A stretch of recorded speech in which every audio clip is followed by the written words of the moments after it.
If there's one study, one psyop, one experiment that you have to know to really be a sentient, connected person in the conspiratorium, in the world of psychotronics, to really understand human behavior, it's the Milgram experiment.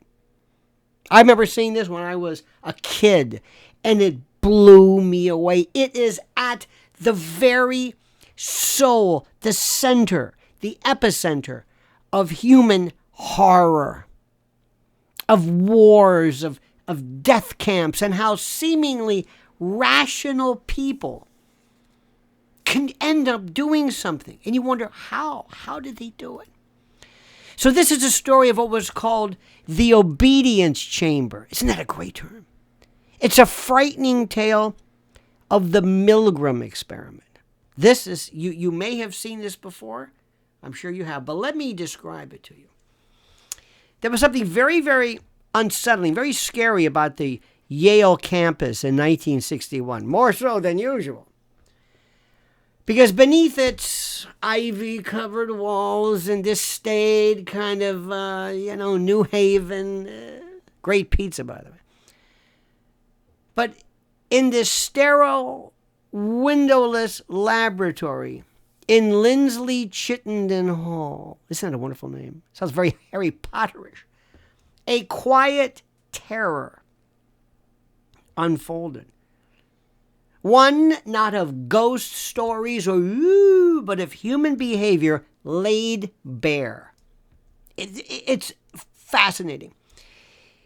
It was there that Stanley Milgram, a 27-year-old psychologist with a curious interest, a glint, and a creeping unease about what people were capable of doing if they were ordered to do so.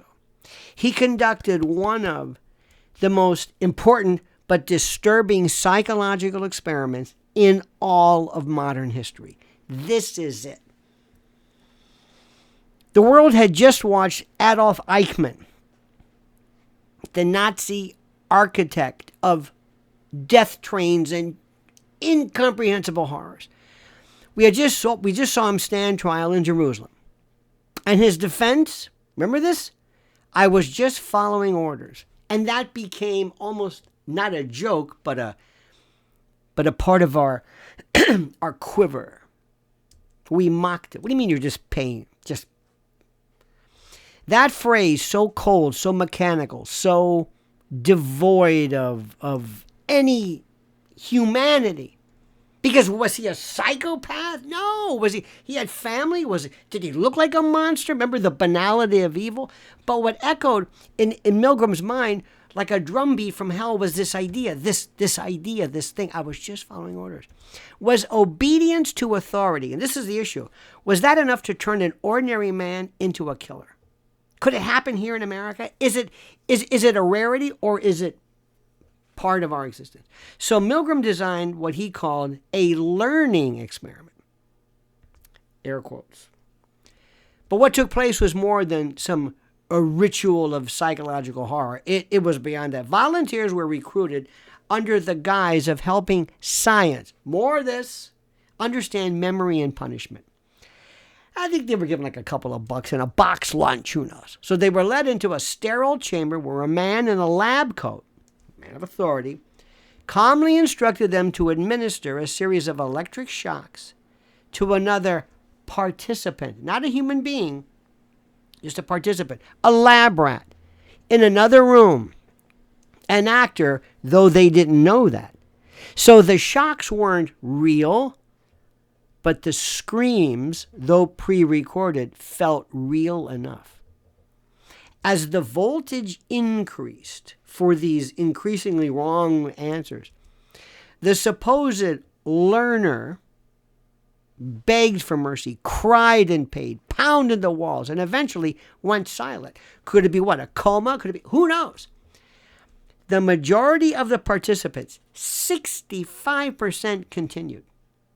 They continued delivering what they believed were fatal shocks simply because a man in a lab coat told them to do it.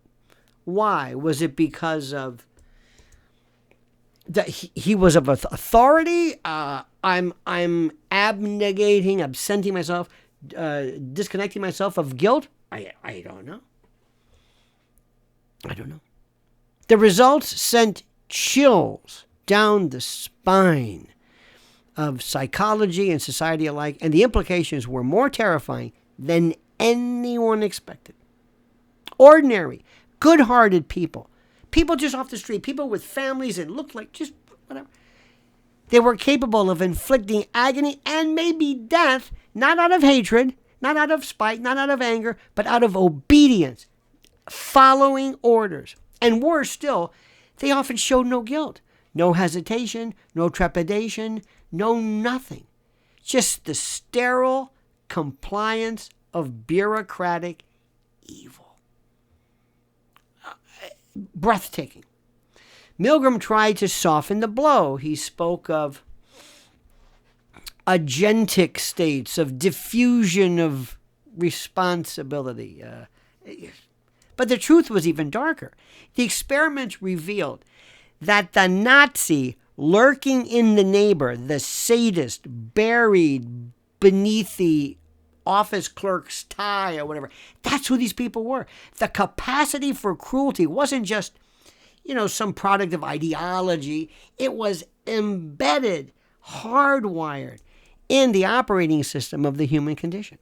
All it took was the right uniform and a gentle nudge, and you are off and running.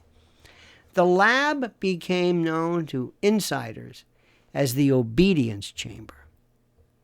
And students kind of whispered about it. Some said the screams echoed through the walls long after the experiment ended. There were rumors that swirled that a participant had a nervous breakdown, that one refused to even enter a university building again. Milgram himself, rather shaken, seemed at times more kind of mad scientist than man. He was haunted by what he had uncovered. It's fascinating. And he published his findings, and the scientific community was appalled and fascinated. Kind of a concomitant disgust, but lurid interest. Ethicists howled. Nobody was hurt. What do you mean ethics? Nobody was hurt. There's no animals were harmed in this.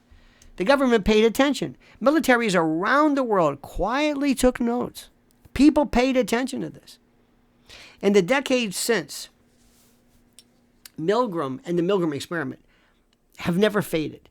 Its fingerprints are everywhere on the cold hands of corporate scandals, in drone strike orders given by people, by kids even, in a Quonset hut, looking at a video game. No problem, push the button.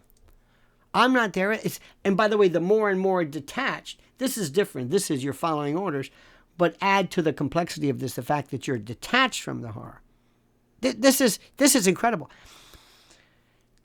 In the I was just doing my job kind of chorus, just following orders, that echoed through every abuse of power, it's still here. And we've renamed it obedience to authority bias. Doesn't that sound good? It's called obedience to authority bias. We kind of softened it a little bit with academic language, euphemistic. But at night, in the shadows of our minds and our souls, it lingers. It's still there. I'm still fascinated by it. I remember I was a kid when I saw it, and even I understood, wow. And the most disturbing truth wasn't that the experiment succeeded, it's that it worked too well. No matter the year, the country, the cause, people complied and comply, and they still do. That's what it's about. So ask yourself this. If a stranger in a lab coat told you to push a button that might kill someone you've never met, would you do it?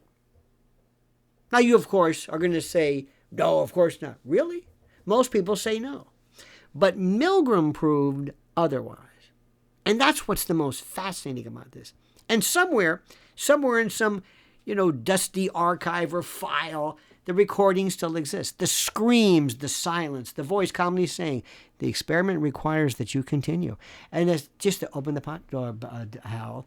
Just open the door. I'm sorry, continue. The experiment requires that you continue. That's it. Cold. You can almost hear it now. If you've seen it, it's incredible. You have to see the whole thing. And that perhaps is the scariest sound of all. The silence. The silence and the obeisance and the going along with it.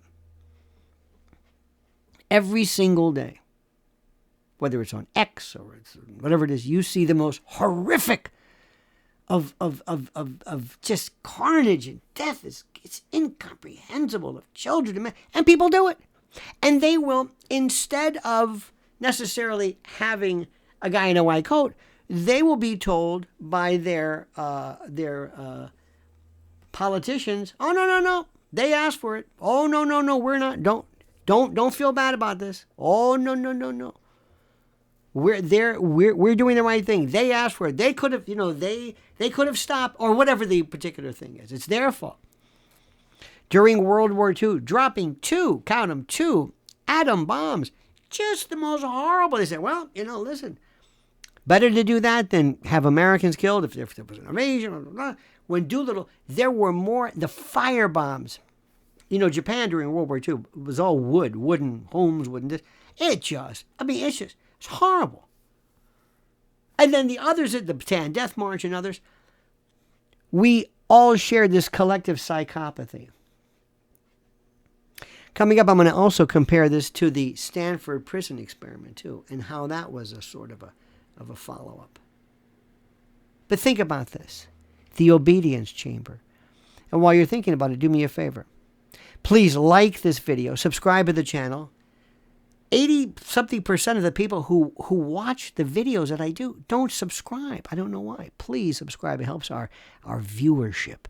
So we're on that HOV lane of people watching. And like the video. And more importantly, comment as you see fit.